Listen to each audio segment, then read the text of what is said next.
जिसने धर्म के लिए धैर्य दिखाया, आज पुनः धैर्य दिखाने का समय आया है। राहुल गांधी तक मेरी आवाज पहुंचे तो कान खोलकर सुन लो। मैदान तुम चुनो, कार्यकर्ता हम देंगे। आओ तुम्हारे 10 साल और मोदी के 10 साल के बीच में इतनी गारंटी देती हूं कि युवा मोर्चा का एक भी साधारण कार्यकर्ता जाकर राहुल गांधी के सामने बोलने लगे तो राहुल गांधी में इतना दम नहीं कि युवा मोर्चा के किसी कार्यकर्ता के सामने टिक जाएगा। 26/11 का आतंक हम सबने अपनी आंखों से देखा। हम सबको याद है, पाकिस्तान से आतंकवादी आए, मुंबई की सड़कों को लहूलुहान कर दिया और दिल्ली में बैठी सोनिया मैडम की सरकार चुपचाप तमाशा देखती रही। उस शाम जब मुंबई लहूलुहान हो रही थी, तब मीडिया के माध्यम से पता चला कि कांग्रेस के युवराज किसी जश्न में शामिल थे। जब वो सत्ता में थे तो उनका घमंड ऐसा कि उन्होंने भगवान राम का कोई अस्तित्व नहीं ऐसा एफिडेविट देश की एक कोर्ट में दे दिया। उनका घमंड देखिए कि जब वो सत्ता में थे तब उन्होंने दस्तावेज दे दिया कि राम सेतु नाम की कोई चीज नहीं। अहंकार आज भी बरकरार है।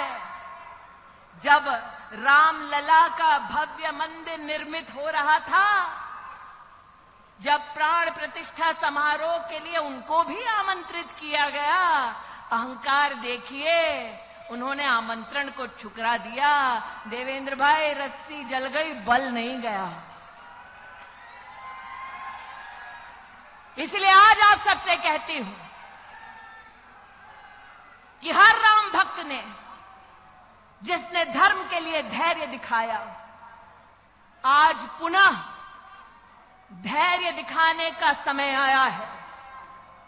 हमको उकसाया जाएगा, कुछ लोगों को एआई के माध्यम से, डीपफेक के माध्यम से बरगलाया जाएगा, लेकिन आज हम डंके की चोट पर कह सकते हैं। और अगर राहुल गांधी तक मेरी आवाज पहुंचे तो कान खोलकर सुन लो।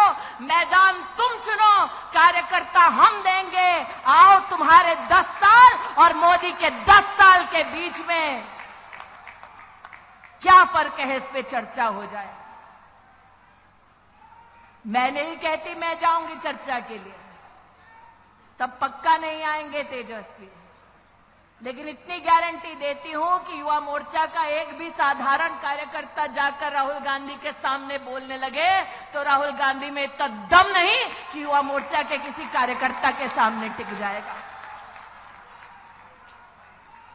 और अगर युवा मोर्चा के किसी कार्यकर्ता को यह मौका मिले कि जो अन्याय करने के बाद न्याय यात्रा निकालने का ढोंग कर रहे हैं, उनसे अगर बात करने का मौका मिले, तब एक प्रश्न अपनी दीदी की ओर से जरूर पूछना कि प्रभु राम के अस्तित्व को नकारा, भारत की सेना के शौर्य को धिक्कार कर राहुल गांधी और उसके नेताओं ने देश की संसद में भारत की सेना से प्रमाण मांगा उनके पराक्रम का।